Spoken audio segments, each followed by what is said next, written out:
Dr.Schavi Ali coming to you from Chemshia Universal Network, KSUN. And today's lesson is on gemstones, the DNA of the earth and the universe.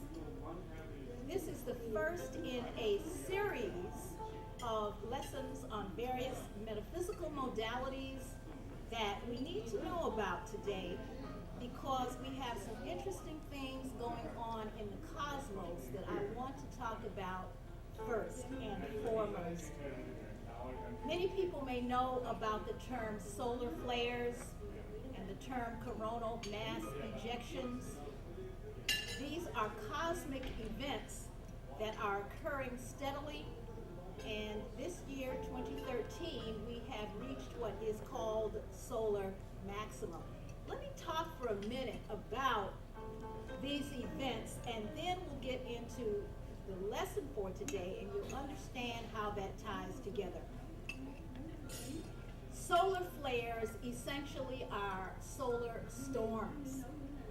They are releases of energy from the sun, and coronal mass ejections are releases of photons and electrons of powerful radiation as well, and they also are affecting us physiologically, mentally, emotionally, and even spiritually.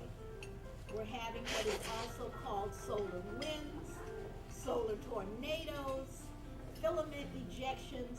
All of these kinds of things are happening in our cosmos. And these kinds of things actually began to occur in a profound manner in the mid-1980s. But various physicists around the world weren't ready to release the information to, shall we say, the common lot of humanity. So in the last few years, this information coming from NASA and similar organizations, some scientific organizations around the world, are beginning to tell us what is happening in the cosmos. One of the most profound organizations is directed by Heather Carlini, the Carlini Institute in British Columbia, Canada. And this particular institute is not only one that keeps up with what's happening in the cosmos at this time, but also helps to heal through various modalities, such as the ones I'm going to talk about today in this particular lesson. Some of the symptoms that people are having with these cosmic events are the following. And they're relegating it to things like, oh, this runs in my family, or you're just getting older, and those kinds of excuses, but that's not really what is occurring. These kinds of symptoms can be the following: headaches, dizziness, nausea, diarrhea at some times, constipation at others, nervousness, anxiety, inability to sleep well at night, heart palpitations, tachycardia, elevated blood pressure levels, extreme fatigue, and feelings of irritability, and an inability to focus for long periods of time on various projects at work or in the home. So all of these symptoms actually are affecting us physiologically, mentally, emotionally, and even spiritually. But what is happening, although these symptoms are uncomfortable, what's really occurring is that we are being transformed. Our DNA is literally being transformed from its double helix to a multi-strand. We are becoming lighter, literally lighter, and returning to the spiritual beings that we were initially before we came into these material bodies, atoms and molecules and so forth.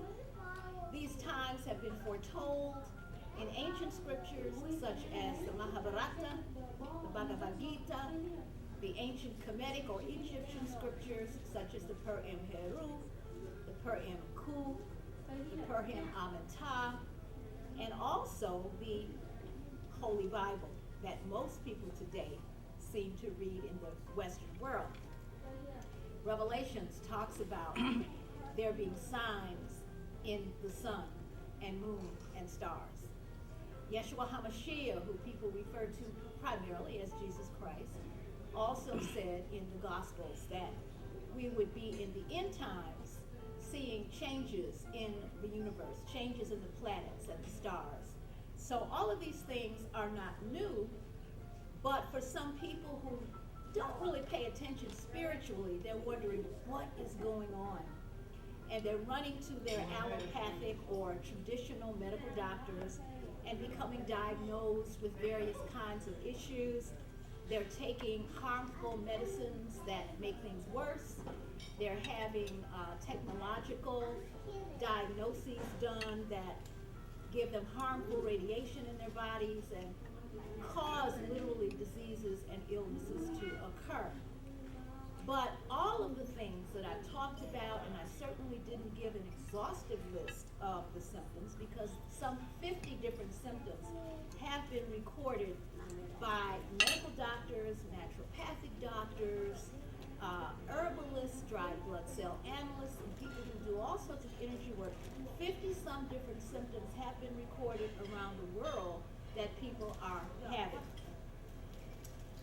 I want to talk about now then the gemstones, which is just one of a plethora of metaphysical kinds of modalities that can be employed to help with these symptoms and literally to heal them.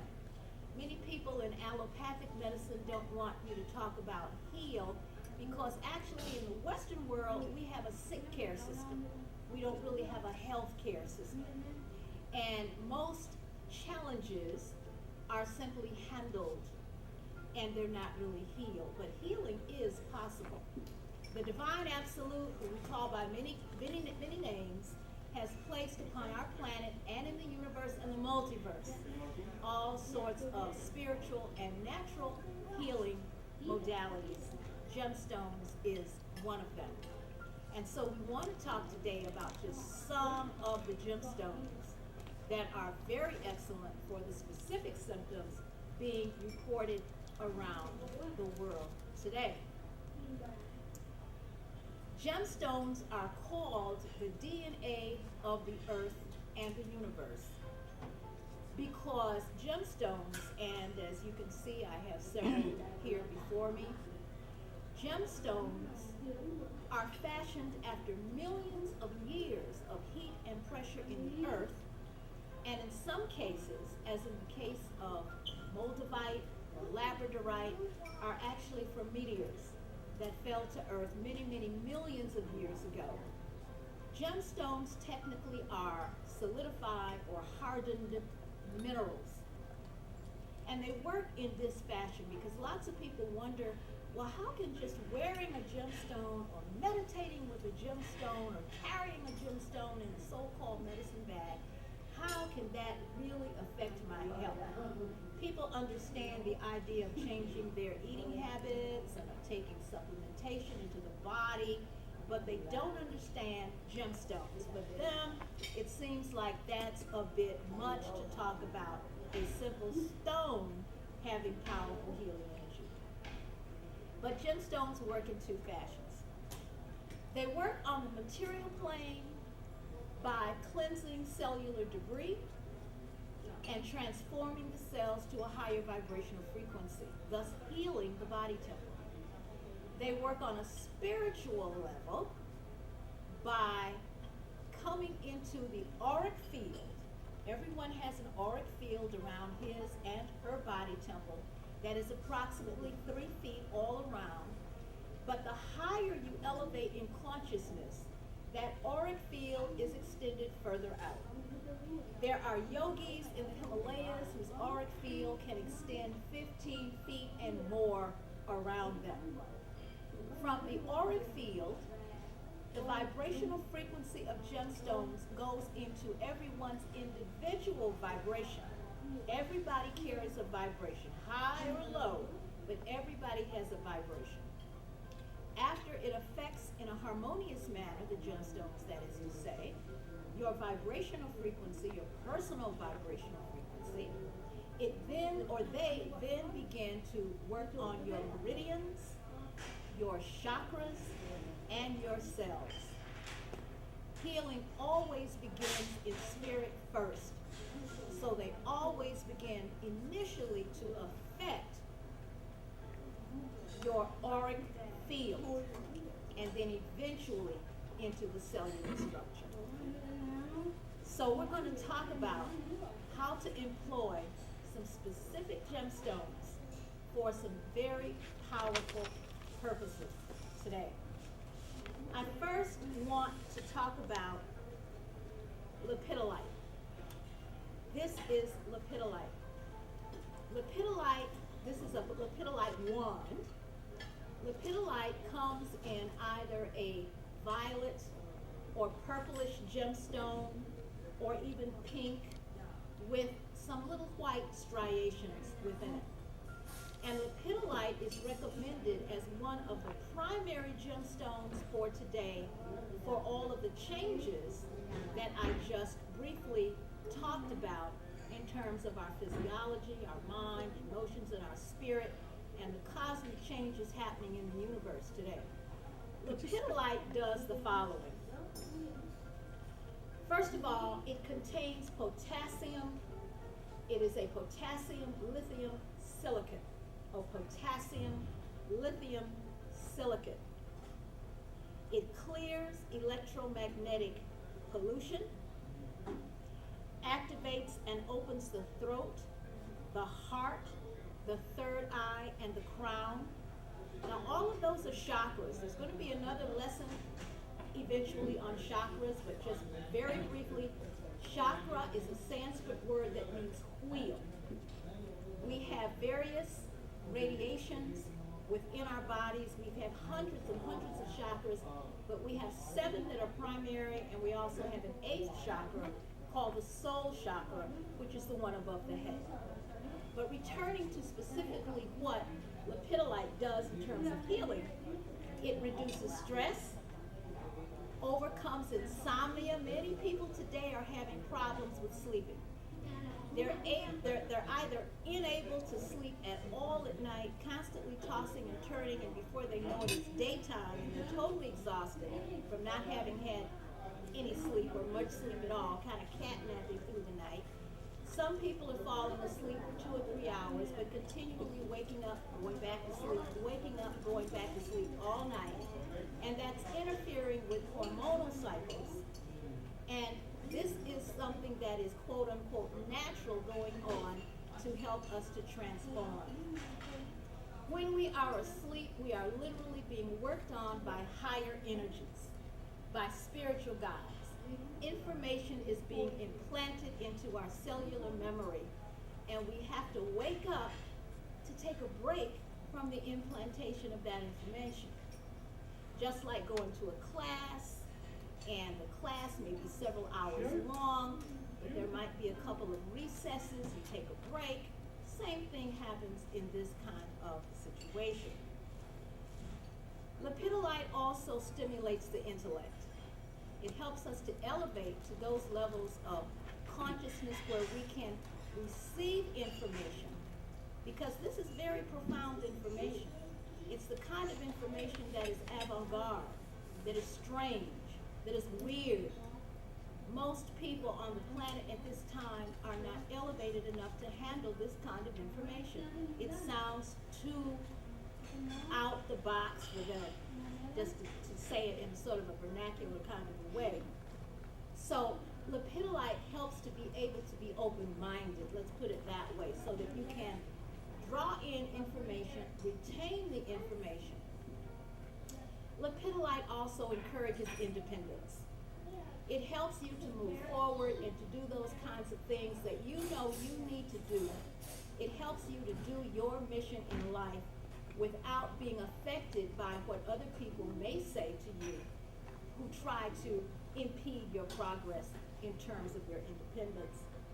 It's very calming, very soothing, brings deep emotional healing.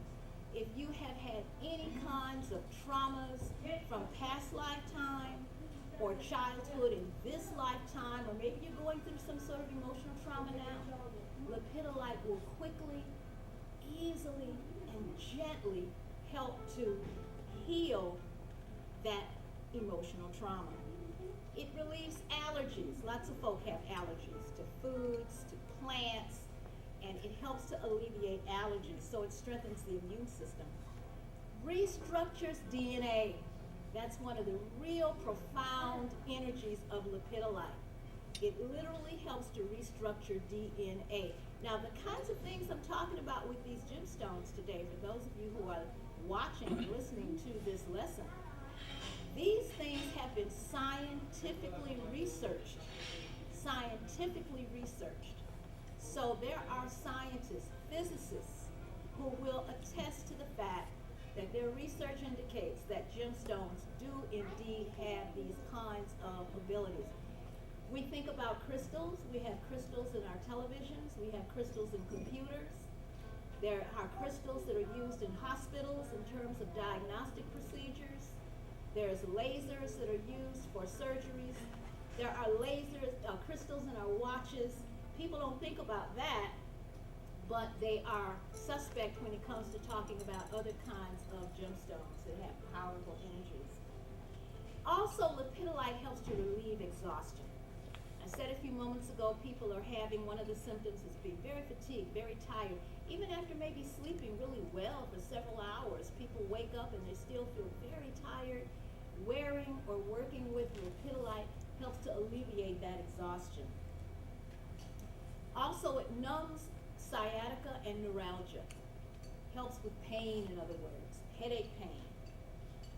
Heals joint problems. So if you go to a doctor and the doctor says, oh, you have arthritis, you have some osteoarthritis, I want you to take this medication, lepidolite literally will help to alleviate that particular illness. It detoxifies the tissues of the body and the skin, and it is excellent for depression. Lepidolite contains the lithium that depression medications are made from. This is the gemstone. The raw lepidolite contains lithium. It helps to erase computer stress. So you can place a lithium crystal next to your computer, and that will help to block some of the harmful radiation that may come into your auric field. Lepidolite is also excellent for moving through life changes, such as menopause for women, andropause for men, retirement, marriage.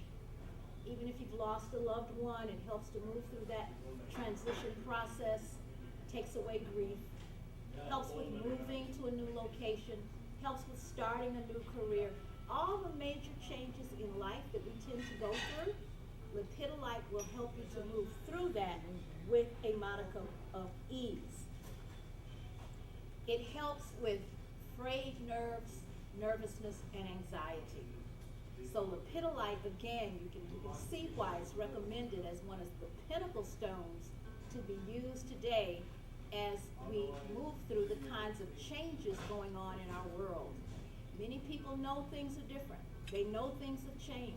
They can't quite explain it. They don't quite understand it, but they know things have profoundly changed.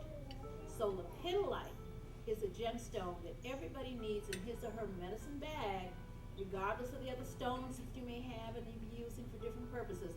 Lepidolite is a powerful stone to have with other stones. I want to talk for just a moment about cleansing gemstones before I talk about some of the other stones you see here on the table. When you first acquire your gemstones, you want to wash them in mild, soapy water and towel dry them with a clean towel. And then you want to place them in bright sunlight for about 3 hours. You can leave them longer, but for about 3 hours is all they actually need, except for citrine and amethyst. These two gemstones will fade in sunlight if left too long. It does not take away from their vibrational frequency, but it will fade them if left too long. When you wash your citrine or wash your amethyst. Only give it about 10 to 15 minutes of bright sunlight. Now let's say that you're home on a day that you want to work with your gemstones and we don't have sunlight, it's cloudy out. The sun is always shining. We may not see the bright rays of the sun, but it's always shining. So what you do is simply leave your gemstones on a table or on your altar or on a window ledge for a longer period of time so that the daylight can shine upon them. So you may want to watch them in the morning and then go throughout your day, leave them in the daylight, go throughout your day, do what you have to do, and then later on, after several hours, once you're home, after 8 or 9 or 10 hours, then your gemstones have had proper sunlight for their charging. Now, in terms of charging and discharging, let me say this. All gemstones, and some in particular that I'll talk about, have protective energies. And when you wear them, they're protecting your auric field from being invaded by the disharmony from other people, from the environment. And should someone accidentally touch your gemstones, a lot of people like to wear them inside their clothes so that people aren't tempted to touch them. And then others wear them outside their clothes. It's okay to do whichever you want to do. But if they are accidentally touched by anyone, or you feel like your gemstone has received some contaminated energy from someone, what you want to do when you get home is discharge the gemstone at sunset. In other words, you place it again on your windowsill, a table, your altar, what have you. It discharges at sunset when the sun is going down. It literally removes that energy. Some people elect to wash it again. You can do that. You can wash it. But it will discharge in the sunset. Recharge it in dawn sunlight. Hear me clearly. Recharge it in dawn sunlight before the noon hour. Before the noon hour is the charging time. Sunset is the discharging time. And again, remember to be careful in the charging time with your citrine and your amethyst. I want to talk now about a gemstone that I'm actually wearing. This is called Larimar. Larimar is a beautiful light blue stone with some white striations within it. Larimar is the rarest stone on the planet Earth, the rarest stone, because it is only found in the Dominican Republic. Only found in the Dominican Republic in the Caribbean. Many, many years ago, the Western psychic Edgar Cayce predicted that in the mid-20th century, at some point, a blue gemstone, he was very specific, he said a blue gemstone would be found someplace in the Caribbean, near the Dominican Republic, that would heal every issue known to humanity, body, mind, or spirit. This gemstone was discovered in 1974 in the Dominican Republic, which you know is on the Caribbean, by a person, a Mr. Rilling and a Mr. Mendez, who were working with a national organization. Everybody's familiar with the Peace Corps. Discovered this gemstone and acquired the name Larimar because Mr. Mendez's daughter's name was Larissa, so he took the LAR from her name Larissa, and the word mar is one of the names in Spanish for sea, and so they put those phonemes together, Larimar, to name the gemstone. Larimar is a wonderful gemstone for the following purposes. Now, Larimar is a sodium calcium silicate, a sodium calcium silicate. It provides clear communication. So for those folk who are teachers, singers, any leader in a group of people where you're doing lots of lecturing and teaching, Larimar helps to activate and clear what is called the fifth chakra, the throat chakra. It provides emotional strength and stability. It also relieves stress, helps manifest your highest purpose in life. Lots of folk today are talking about or asking, oh, what's my mission in life? When you meditate with Larimar, it really allows you to get into that energy that will help you to understand more clearly what your mission in life is. It also helps to assure a serene and peaceful atmosphere around you. Many people who are able to acquire Larimar are placing it or gridding it around the home. Now, when you grid a gemstone around your house, you want to place one of the stones in each corner of the main room, which of course is the living room or the great room in a person's home. And you want to also place it outside at the four corners of your house. If you're in an apartment, go ahead outside anyway and grid that building outside. And of course, you can grid your individual unit. Larimar also clears away pain and anger. If you have any issues of anger that can cause literally physical pain, Larimar will remove it. It helps you to nurture yourself. You know, some of us are so busy doing our mission, helping everybody else, we don't take time to nurture ourselves. And Larimar will allow you to literally understand that you must take care of yourself so that you can better help others to elevate in consciousness. So it gives you a sense of peace and tranquility, and literally allows your consciousness to be activated to higher levels to be able to help you to understand what needs to happen to self-nurture. Maybe that means going away on a retreat for a while. Maybe that means not being available to everybody and answering the phone every few minutes or answering the door. Maybe it means taking time off on vacation. Whatever it means for you individually, Larimar will help to nurture you in that process.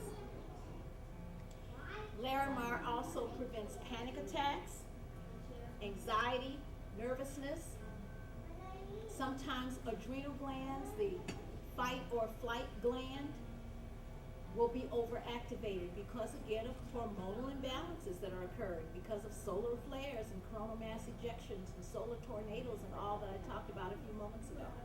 So Larimar will allow you to be protected. It nurtures the nervous system, the parasympathetic and sympathetic and autonomic nervous system, and also helps specifically to calm down the adrenal glands from releasing so much cortisol and cortisone into the nervous system.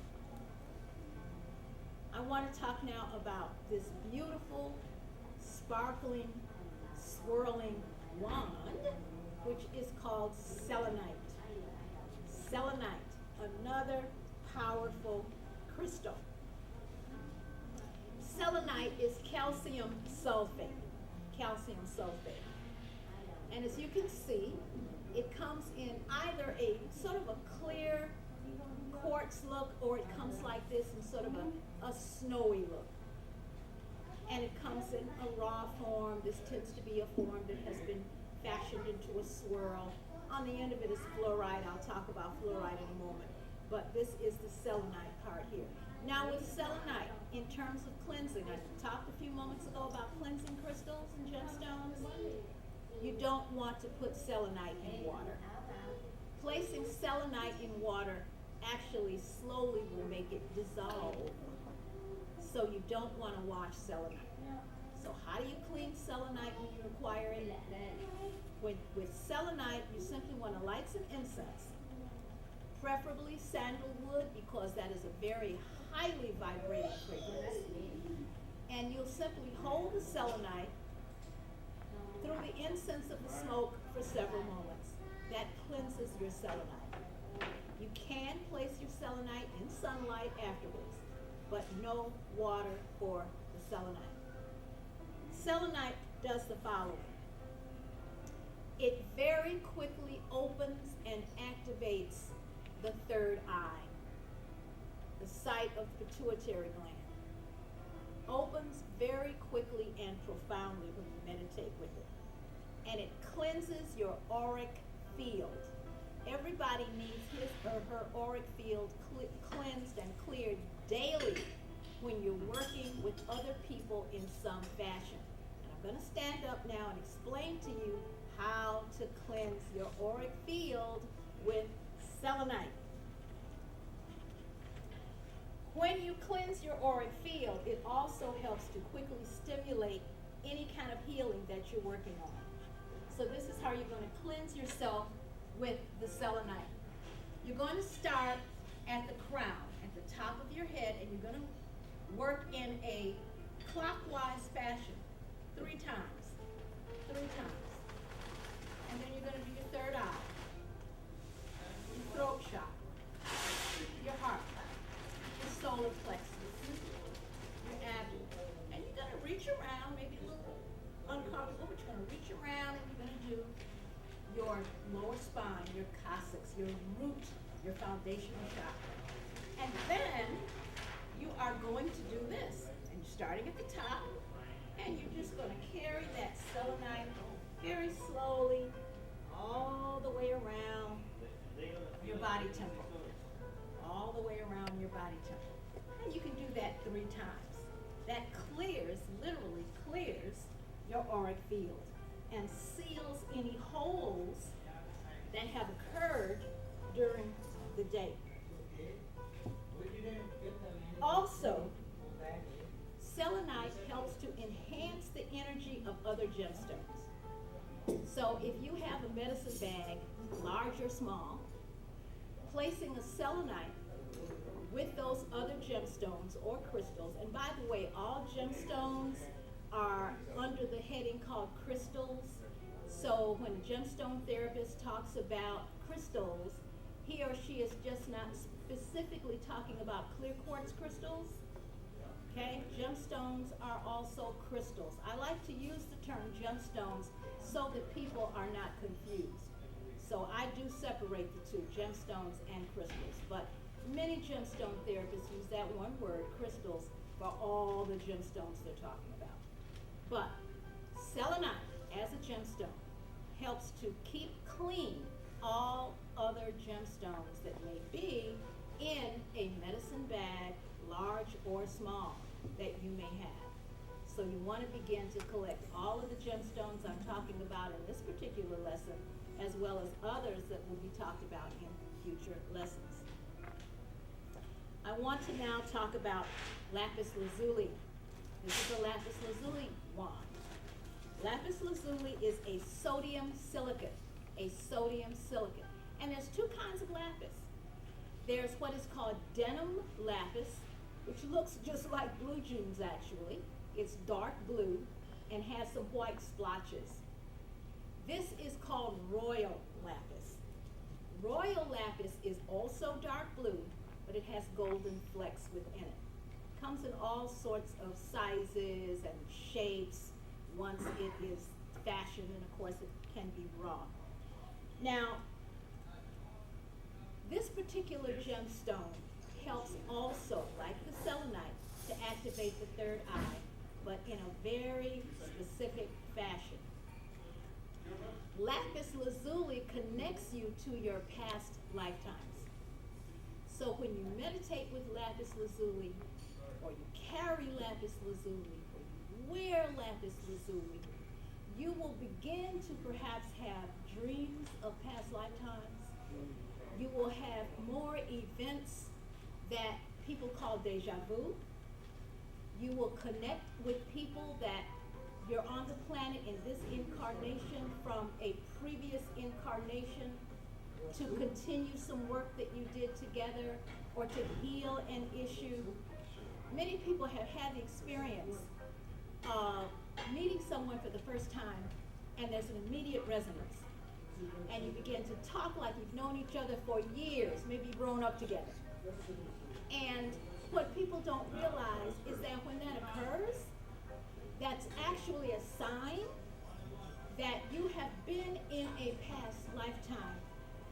some level, in some way, with that person.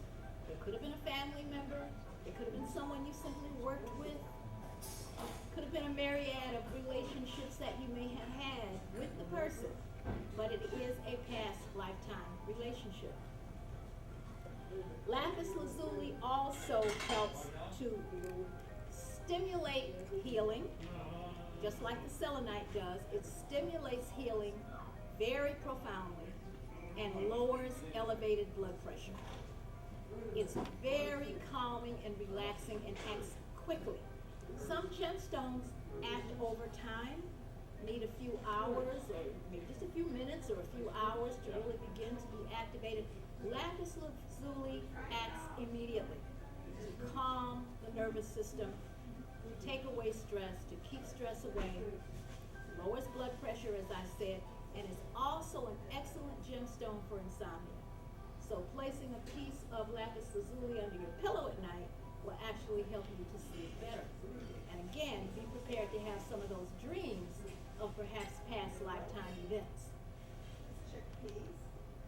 Quickly, I want to talk about this particular quartz crystal, which is Tibetan quartz, the most powerful quartz on the planet. It comes from the Himalayas, mined by the monks in the Himalayas, Tibet. And this particular quartz crystal is the pinnacle of crystals in that it activates all of the chakras, including the cell chakra, the soul chakra, and also helps to elevate you to highest levels of consciousness, connects you to your super consciousness. So those have been just some of the gemstones, of the thousands upon thousands of gemstones that our Creator has provided for our healing. Hopefully you can acquire some of these and begin to use them. And this is Dr. Schavi Ali signing off for Kemshia Universal Network, KSUN. Hotep and Namaste.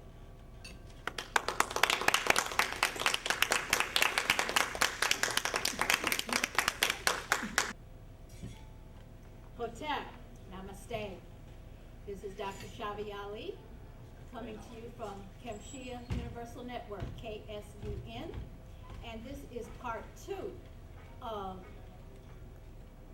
Gemstones, the DNA of the Earth and the universe. I want to begin talking in today's lesson a little bit more about Tibetan quartz crystals. I have a couple of them to show you here. Tibetan quartz crystals come in a variety of fashions, naturally. They're either very clear, as perhaps you can see this one, it's very clear. In fact, this is actually a citrine from the Himalayas. It has a little bit of a yellow tinge. Perhaps that can come across to you there, but it's fairly clear with a little bit of a yellow tinge. Some of them are clearer than this one. And then also, there is this type of Tibetan quartz crystal, which is kind of cloudy and has some inclusions. And there's also a Tibetan quartz crystal that has a pinkish tinge, and it is called either pink quartz or nirvana quartz. It's the only place in the world that you can get that kind of a pinkish tinge on a quartz crystal unless someone takes it into a laboratory and artificially makes it that color. But as I said in part 1 of the lesson on gemstones, the DNA of the Earth and the universe, Tibetan quartz crystals have the highest vibration of any crystal on the planet found anywhere. They are primarily mined by the monks in the Himalayas. And again, just to reiterate what I said on the last lesson, and to continue with some more information on the Tibetan quartz, Tibetan quartz crystals help to heal all of the chakras, major chakras. Remember I said on the first lesson we have hundreds and hundreds of chakras, but we have 7 that are major, and we have an 8th chakra at the top of the crown, which is called the soul chakra. Tibetan clear quartz crystals activate and heal all of the chakras. I mentioned that on a future lesson, We will talk specifically and in a focused manner only on the chakras and all the muscles, glands, organs, and tissues that they relate to. But just know for now that we do have these chakras, so wheels of energy in our body temples. And clear quartz crystals help to activate and heal all of those chakras. They also profoundly activate the third eye and the crown, in other words, the pituitary and the pineal glands, which control not only certain kinds of hormonal production in the physical body, but they actually also govern our ability to elevate spiritually. In today's times, human beings tend to have their pineal and pituitary glands calcified. They're covered over. And it prevents you literally from elevating to higher levels of understanding of the spiritual divine principles that we need to know about.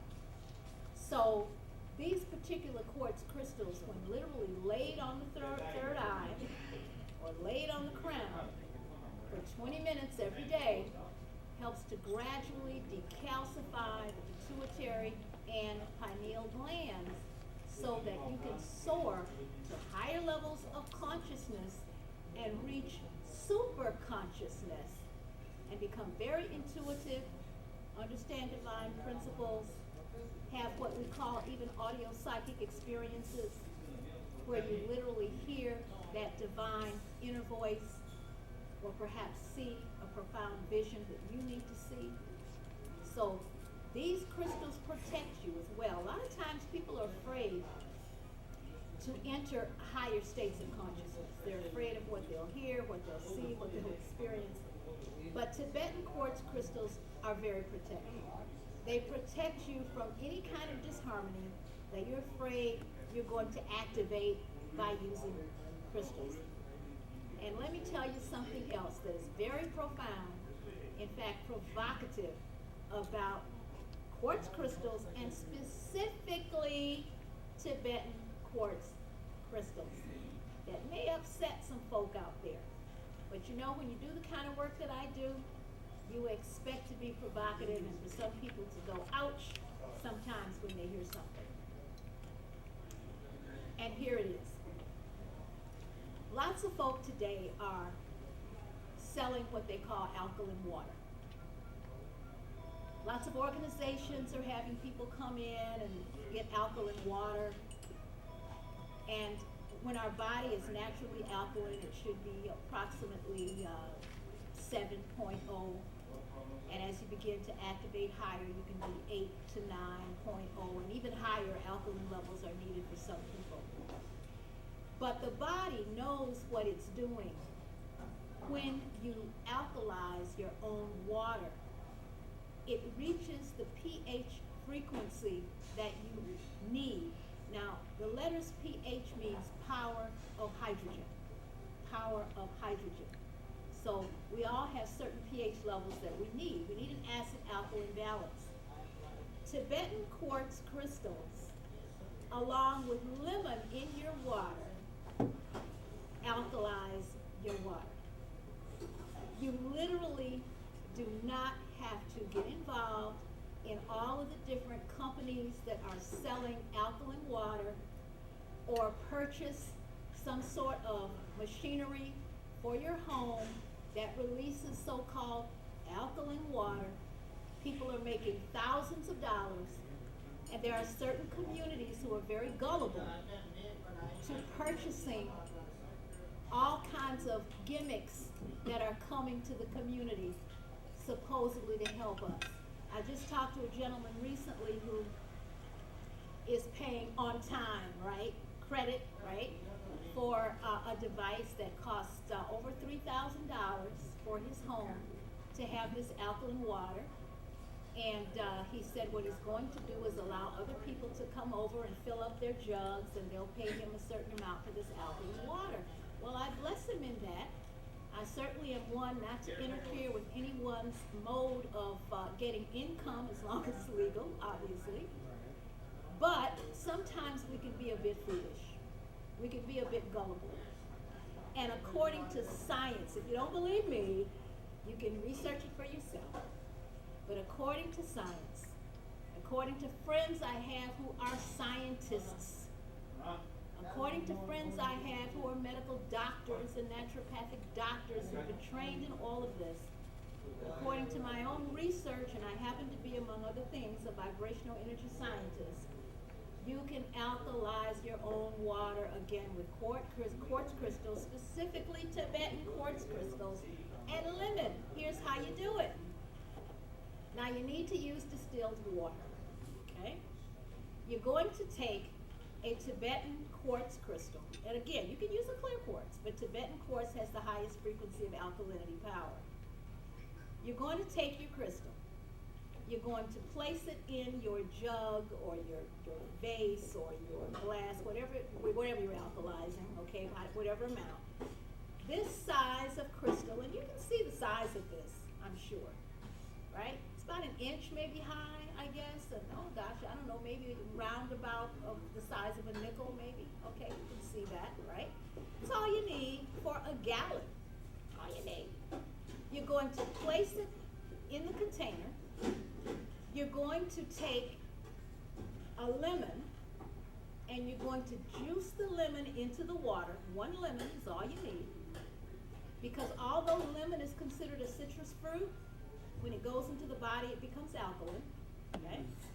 You take that mixture and you place it in the sunlight, either outside or in your house where the sun is streaming in. If it's outside, obviously common sense is going to tell you cover it so that, birds and little animals don't get little things in it or something, okay? But you're going to leave it in the sun for about 3 hours. And you've got alkaline water. And what you're going to do is experiment and see. Get your regular alkaline water that you're paying all this money to somebody for, and then make your own alkaline water. And see if you don't feel better with the natural alkaline water you have made than the so-called alkaline water you have purchased from someone. I don't want people to be foolish and gullible and spend money when you don't have to. Spend your money once on a Tibetan quartz crystal. And we all have lemons in our homes all the time, I'm sure. We use lemons for all kinds of things. You got lemons, right? Organic lemons are the best now. We all understand about that. But a Tibetan quartz crystal and a lemon will alkalize your water. That's all you need to do. You don't have to spend thousands of dollars on a device that someone has told you alkalizes your water. And again, when you make natural alkaline water and it goes into your body, God has made these body temples in perfection. And if you take care of it properly, it's going to work properly for a very long time. And we're encoded for immortality. You may be here forever. Okay? Sounds strange to some folk. Yeah, it does. But it's possible. Okay? There's recorded evidence in ancient texts of people living into their thousands of years in their body temples, in perfect health. So it is possible. You just have to open your mind to the truths that have been kept from you for so very long. But again, there are certain communities in the world who are particularly gullible to all the new fads, all the juices, all the supplements, all the things that somebody brings, all the devices, and they run and spend all this money, and every other week they're getting something new. Every other week. I get calls and emails all the time from people who have said, oh, Dr. Ali, have you heard of this? Have you heard of that? Have you heard of this? And want me to be a distributor. I don't have to be a distributor for anything other than the modalities of the divine, and that's what I do. And that's what I try to share with others. So that's the information I said that I'm sure some people are going to feel is very provocative. They're going to be upset. They're going to say, oh my God, you're interfering with my income. Oh my God. I don't interfere with anybody's income. Do what you want to do, but I'm telling you how not to be a fool. I want to talk now about this particular gemstone here.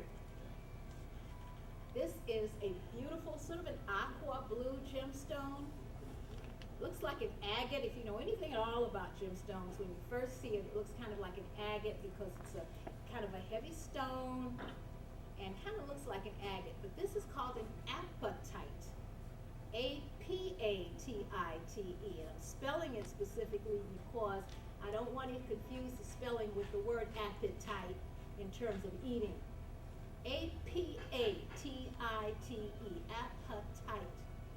Apatite is a powerful stone to take away cold and flu. And this is how it works. There's a couple things. I want to first talk about the way it takes away cold and flu. If you find yourself coming down with an allergy reaction or cold or flu, you can simply sit quietly and hold the apatite in the palm of your hands, close your eyes, breathe deeply, and you want to sit for a good half an hour with this apatite several times a day. You sit for a while and you take a break, sit for a while again, take a break, sit for a while again. What happens is we have meridians in our hands, just like we have in other parts of our body. Our hands are very powerful. The apatite vibration, literally the cold and flu vibration. Remember I said in lesson 1 about the gemstones that gemstones begin to heal spiritually and then they heal materially. Well, the same thing happens with illnesses or any kind of health challenge. It begins in spirit first. Then it settles in your mind and your emotions and activates on the physical plane. And what apatite does, those vibrational frequencies, the spiritual frequencies of the health challenge move into the gemstone and literally can take away the vibrations, hear me clearly, the vibrations of the cold or flu or whatever illness, allergy, reaction that you are dealing with when you use this gemstone. And again, the way you want to use it, you're going to hold it in the palms of your hands for about half an hour. Then you can take a break, go do something else you have to do, and then you come back and sit again with it for about half an hour. You want to give yourself about 4 treatments in the course of a day when you find yourself beginning to come down with a cold or the flu. Now, if you already have cold or flu or an allergy reaction has already come down on you, you want to hold that apatite for a good hour, at least 3 or 4 times a day. And it will shorten, literally shorten, the time of the cold or flu or allergic reaction. Now, the other thing that apatite does that I absolutely love and that a lot of other people have contacted me absolutely love, apatite helps you to release excess weight.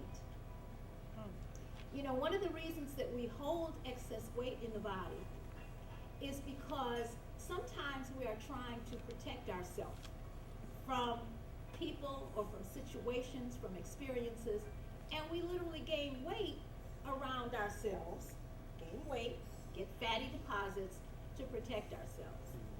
Now, of course, sometimes people overeat and they gain weight in that way as that fashion as well, rather. And sometimes if people are diabetic, they will gain weight. Medications sometimes make you gain weight. So there's a lot of reasons for gaining the weight. And one of the ways that we can release that excess weight, of course, is to use the apatite. Meditating with the apatite, again, the same way that you're going to do if you have a cold or flu or allergic reaction. You're just going to hold that apatite in the palms of your hands.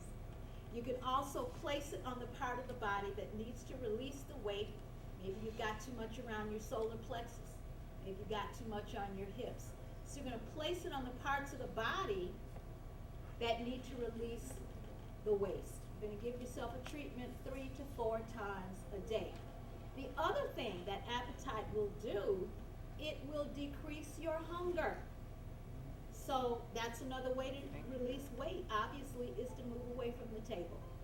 So again, instead of going out buying these pills that are advertised on television or these drinks that help you to lose weight and release fatty deposits, God placed gemstones on the earth and in the universe that will do the same kinds of things.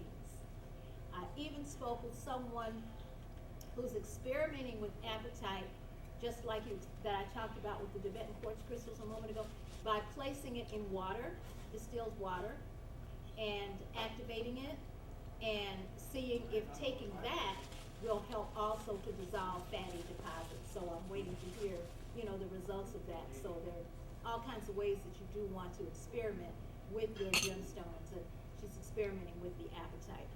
Now, I don't recommend, however, placing every gemstone that God has created in water and ingesting it. For example, you don't want to ingest sulfur. Sulfur is toxic to the human body. Some people are saying, whoa, well, I took sulfur as a child. I took sulfur for this or that. My parents gave me sulfur and God protected you. You probably didn't have a whole lot of it, but sulfur actually is toxic to the human body, so you want to watch sulfur. You also do not want to place malachite. I don't have a malachite here represented, but malachite is a green stone with some dark brown or black striations. Most people are familiar with malachite. And malachite is toxic when ingested into the body, so you want to watch that. I want to talk now about a gemstone called Fuchsite. Fuchsite. I'm going to spell that because it's an interesting sound, right? Fuschite. That's Fuschite. Fuchsite. And as you can see, Fuchsite is a lovely deep green, kind of like a leaf or grass or something like that, or tree leaves, a deep green, and it has sparkles. Fuchsite, okay? Fuchsite is excellent to attract abundance, whether that abundance is financial or that abundance is in terms of your health or in terms of material needs, whatever. Fuchsite will literally help you to attract that. You say, well, Dr. Ali, come on now. How does that happen? How can a gemstone help me to attract some abundance? Come on now, let's get real. Because Fuchsite works on your consciousness to the point where you're grateful for what you already have. You recognize your blessings, and it's only natural that when you already recognize your blessings and you're grateful, what happens? God blesses you with more. Okay?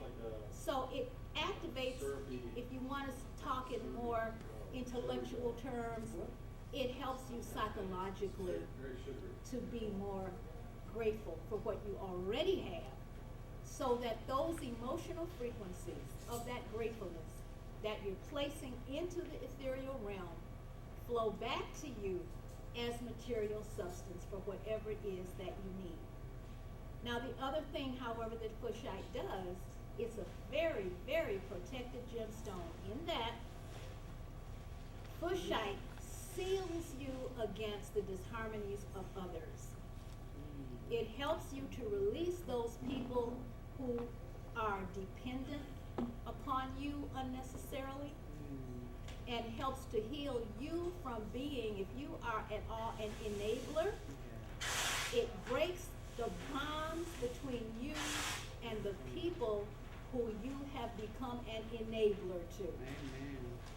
So that you are not troubled any further by the energy, not stressed by it. They move away from your life stream. They move away from your life stream. And you find suddenly that, wow, he or she hasn't called in days and weeks, and wow, haven't seen so-and-so, wow. Okay? The vibration of the Fuchsite takes care of that. What we're actually saying in these lessons is that gemstones have a type of consciousness.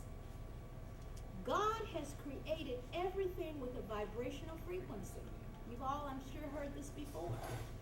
A vibrational frequency is none other than a type of consciousness. That's why they work. And that's why you need to take care of all of your gemstones. You want to, once a month, wash them, put them in sunlight. Remember to be careful, as I said, with amethyst and with citrine, because they can fade with too much bright sunlight. You can give them daylight, but not bright sunlight. And if you give them bright sunlight, just a few minutes rather than several hours. Now, quickly, citrine is another gemstone that draws financial prosperity. Lots of merchants keep a citrine in their money box, in their cash register, okay? Citrine, however, physically also helps with indigestion problems. It helps with problems with upset stomach. So citrine is a good mineral for that. Amethyst is a powerful mineral that helps to elevate your vibrational frequency of consciousness. It's good for insomnia, very calming and relaxing, lowers blood pressure. So this has been part 2 of gemstones, the DNA of the earth and the universe. And again, I invite you to experiment with some of these gemstones. As I said in lesson 1, there are thousands and thousands of gemstones on the planet and in the universe that have come to us via meteorites falling to the earth millions of years ago. And all of them have various kinds of powers. Some of them have similar kinds of powers. If you happen to come upon a gemstone that particularly calls to you, you hold it, you just get a strong feeling for it, that gemstone is for you for some particular reason. You can always research later why you were drawn to that particular stone. So this is Dr. Schavi Ali, signing off for now from Kimchia Universal Network, KSUN, Hotep, and Namaste.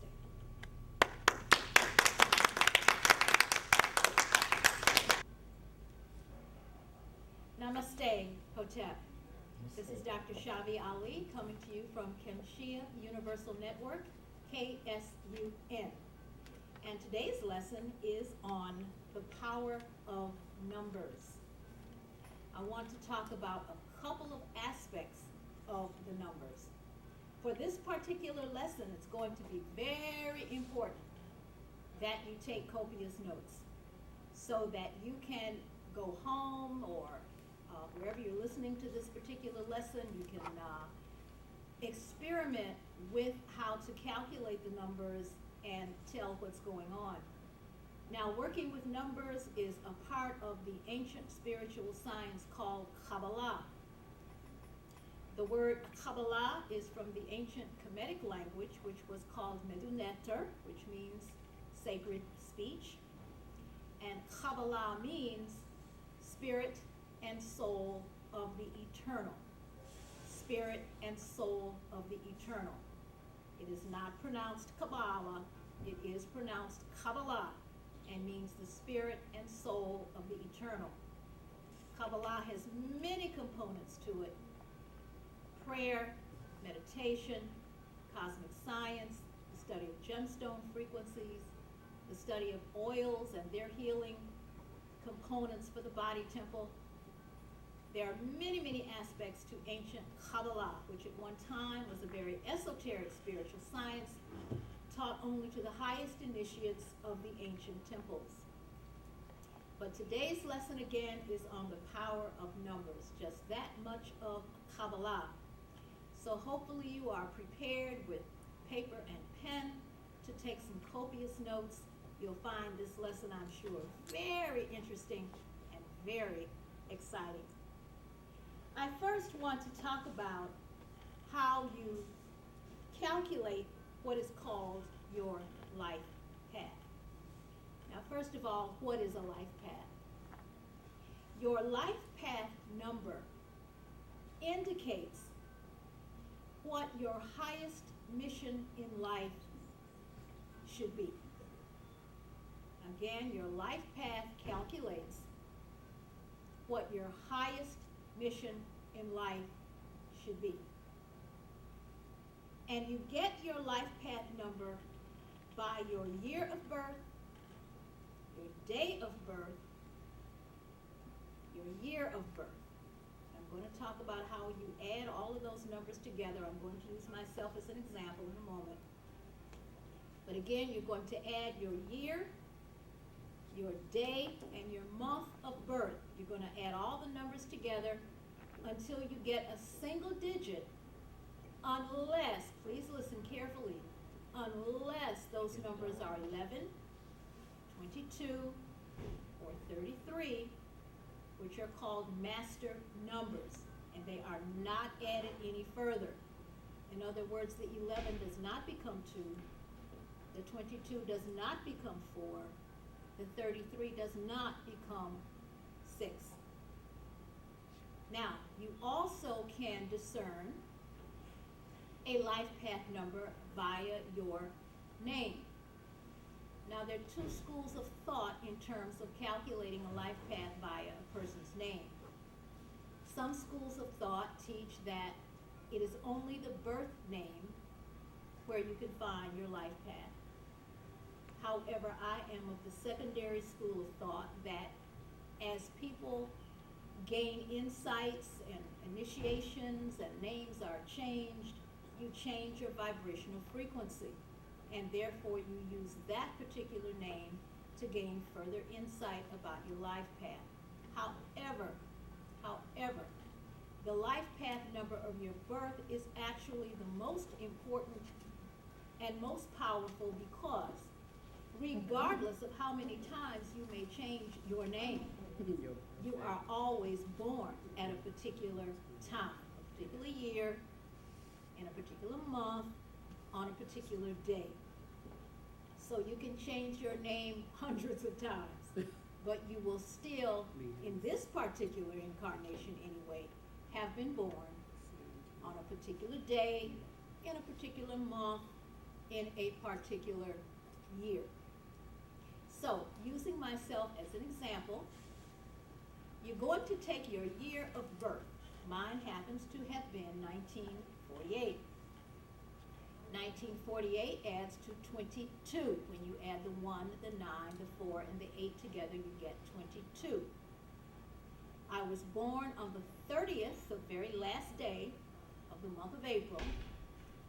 You take the 22, add it to the 3.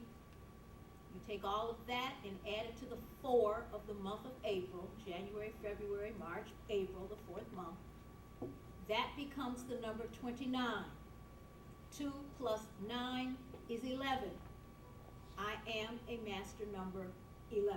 And so you do not add it any further and make it a 2.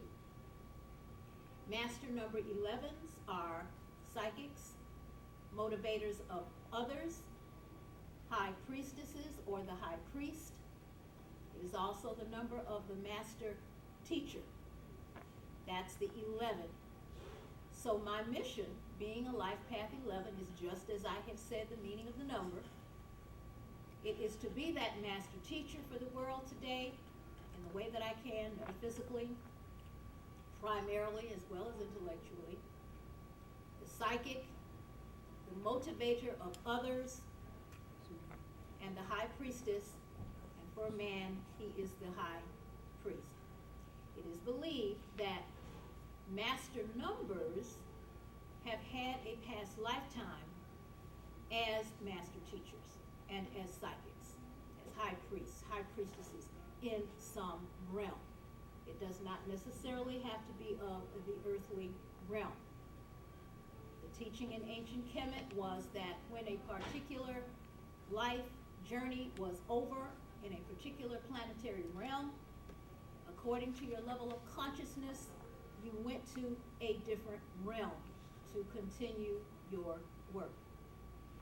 But talking essentially about numbers, let me tell you what each of the letters that we use in the English language, what each of the letters' numerical components are. So be ready to write, listen very carefully. Just to reiterate, remember when you're using your birth date, you take the year of your birth, you get that particular number, you add it to your day and your month, and whatever number you get, you continue adding further unless you get an 11, a 22, or a 33, which are master numbers that are not added any further. And later on in this lesson, I'm going to talk about what the new master numbers are and what they mean. But right now, I want now to deal with the letters so that you can plot the number of your name. The letters for the number 1 are A, J, and S. Number 1, A, J, and S. Number 2, B, K, and T. Number 3, C, L, and U. Number 4, D, M, and V. Number 5, E, N, and W. Number 6, F, O, and X. Number 7, G, P, and Y. Number 8, H, Q, and Z. Number 9, I, and R. Now, what do the numbers mean? I'm going to give you the meaning of each of these numbers. Understand that when we're talking about the power of numbers, numbers have either a high vibrational frequency or a low vibrational frequency. As people develop over time and the vibration increases and they reach levels of super consciousness, then whatever number they are tends to take the harmonious modality. And we want to use the words harmonious and disharmonious in terms of, or I should say instead of, positive and negative. You know in life how people talk about something being good is positive, and if something is not so good, it's negative. We don't want to use those particular terms because we need both positive and negative. They're positive and negative poles for life. You need both of them. So we want to change our discourse. So we're going to use the words harmonious when something is good, disharmonious when it's not so good. So again, people tend to vibrate to harmonious numerical frequencies or disharmonious numerical frequencies. So as I talk about all the numbers, I'm going to give you both kinds of characteristics, if you will, that could occur. Number 1 represents new starts or new beginnings. 1 people tend to be leaders. They stand alone with new pioneering ideas, unique ideas. They're the kind of people who, my husband told me about a spiritual leader who once said, in life, hold fast to God, never stop learning, and be prepared to stand alone. These are 1 numbers, highly vibrating ones. Now, when a number 1 is not vibrating high and has disharmonious energies, then that person tends to be a follower rather than a leader, tends to be easily duped into following every new fad that comes along, has difficulty making starts, difficulty moving forward in life, always has to be pulled and tugged along to make meaning in the world. Number 2 is the number of balance. 2 people are oriented towards relationships with a significant other, and there's always balance. Number 2 people see both sides of an issue and are easily able to come to some conclusion satisfactory for both situations. A lowly vibrating number 2, however, is very slow to move forward, never seems to be able to make up his or her mind, is not a good choice for a long-term relationship, finds difficulty in working in groups even. Number 3. A number 3 works well with any other number. A number 3 works well with any other number. When I say works well with any other number, there is a spiritual science in numbers as well as in cosmic science called synastry. Synastry.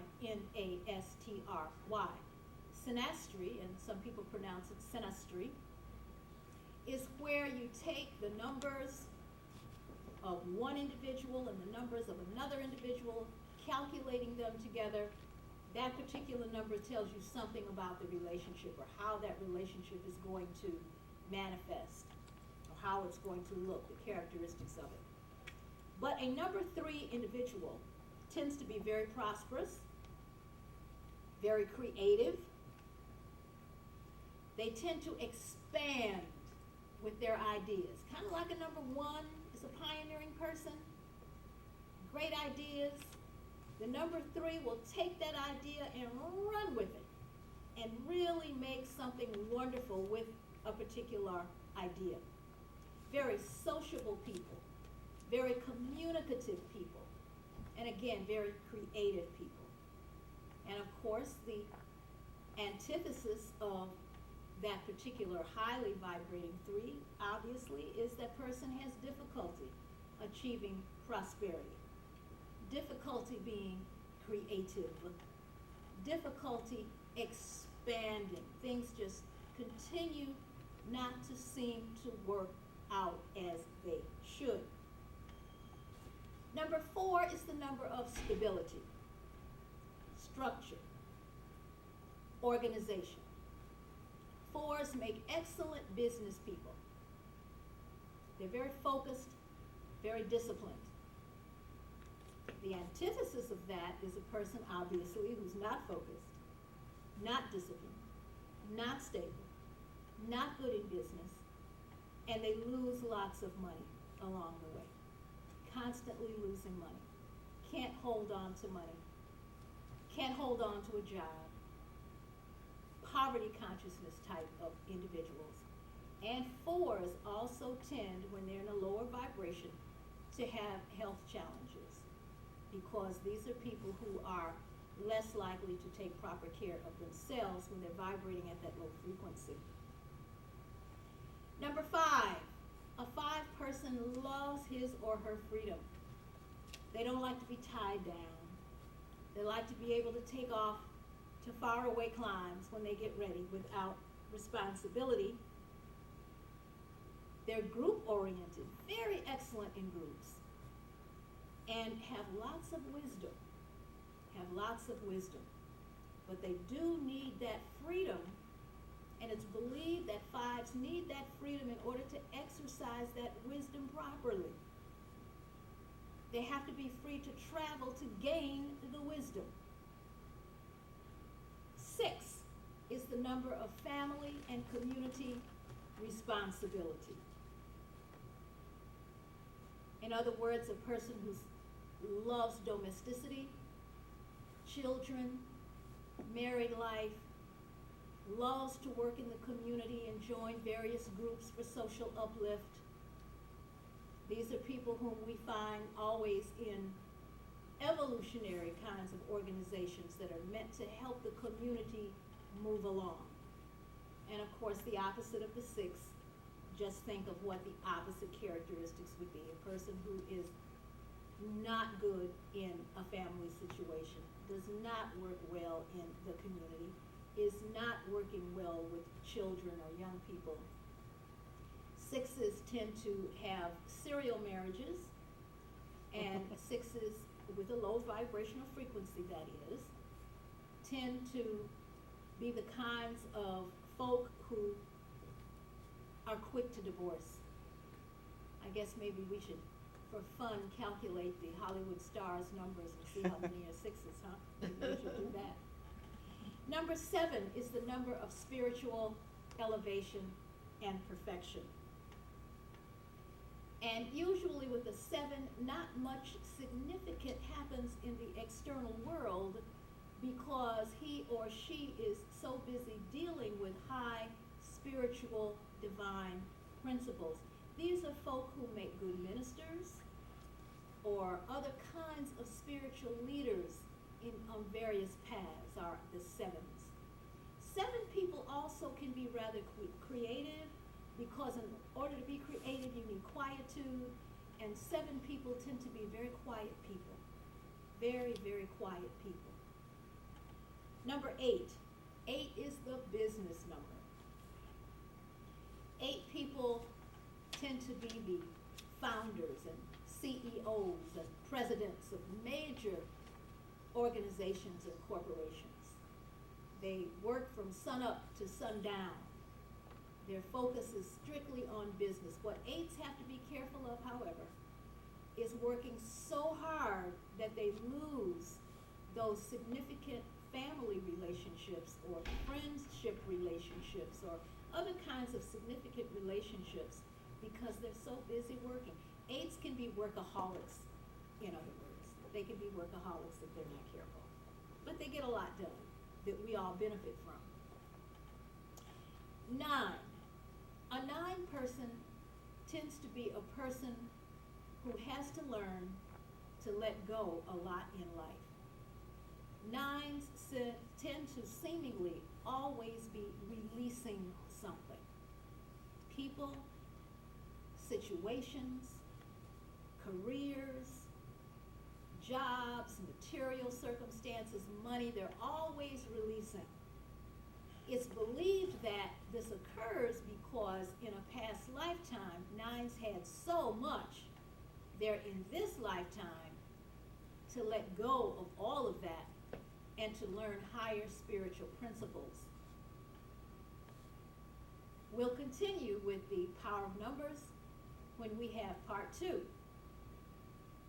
For now, this is Dr. Schavi Ali signing off from Kemshia Universal Network, KSUN. Namaste and Hotep. Namaste, Hotep. This is Dr. Schavi Ali coming to you from Kemshia Universal Network, KSUN, whose mission is elevating planetary consciousness and healing spirits, minds, emotions, and bodies. This is part 2 of the spiritual science of numbers.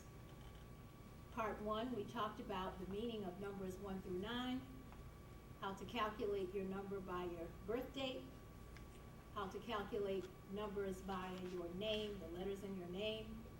And I want now to talk about the master numbers.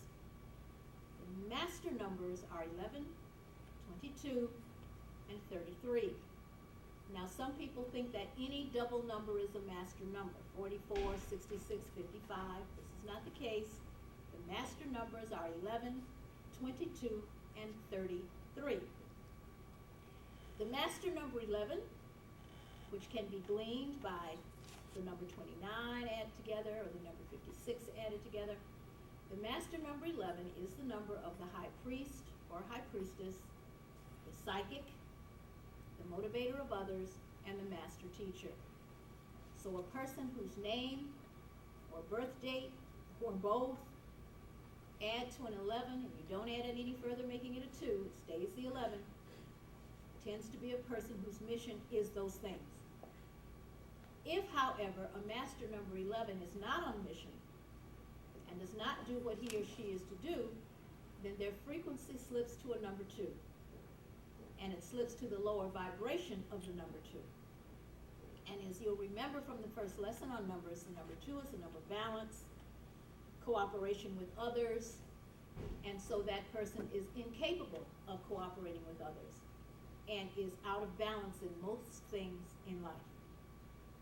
The master number 22, which is not made of 4, remains the 22.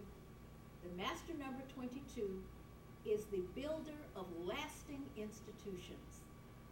This is the individual who is to leave something profoundly significant for his or her community and the world.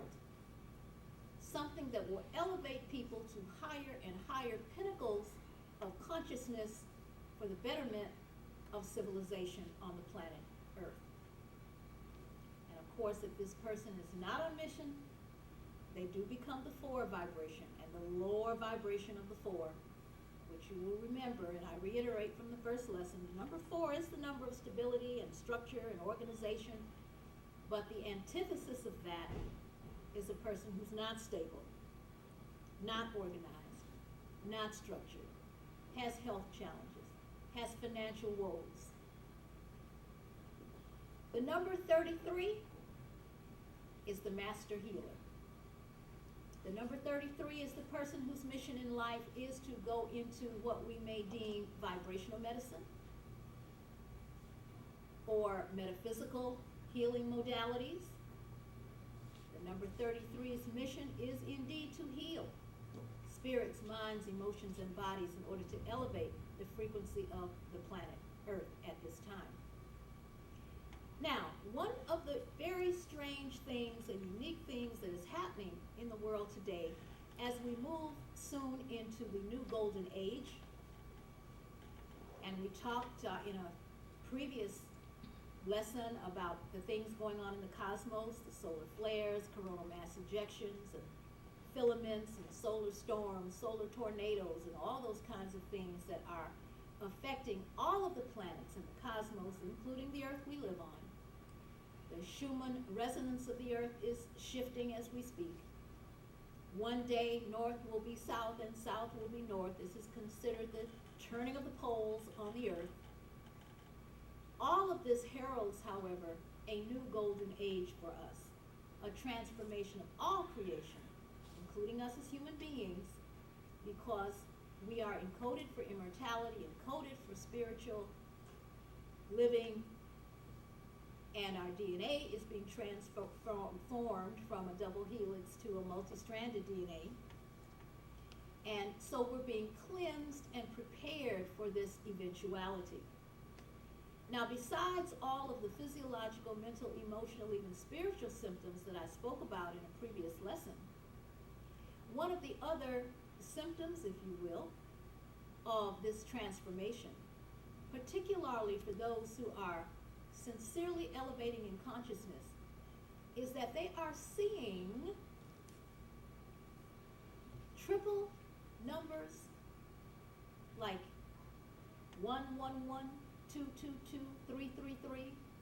In some cases, they're seeing numbers like 1111. They're seeing that perhaps on the hands of a clock, or they're seeing it on a receipt, on a billboard. Frequently, very frequently, they're seeing those numbers. These are the new master numbers, 1111, 333, 333, or 222, or 444. These are the new master numbers that people who are really elevating are seeing in various places. And they're wondering, well, what in the world does this mean? The way that you decipher the meaning of these master numbers is you look at what the master numbers mean, and it simply means a double portion, if you will, of that energy. So, for example, if a person is a master number 11, which you already know, is the psychic, the high priest, the high priestess, the motivator of others, the master teacher, then he or she is being told, you're on target, you're on mission, keep going, you're doing fine. And these messages are being sent by spiritual guides. Some people will call them angels. The word angel is from originally the Sanskrit term Anjali, A-N-J-A-L-I. Anjali means to pray. And so a higher vibrational frequency of being, if you will. Someone who's not incarnating any longer physically, who is an ascended master, is giving you the messages when you see these numbers. Now, in some cases, people who are seeing numbers like 1111 or 222, 333, 444, but a series of the same numbers. Again, you can see them on the face of a clock, or you can see them on a billboard. You get a receipt, and suddenly $11.11 or something is, but it's constantly seeing it several times a day, several times a week. Sometimes that that means that this must be your mission, that you must get busy doing that thing that the number indicates if you are not already doing it.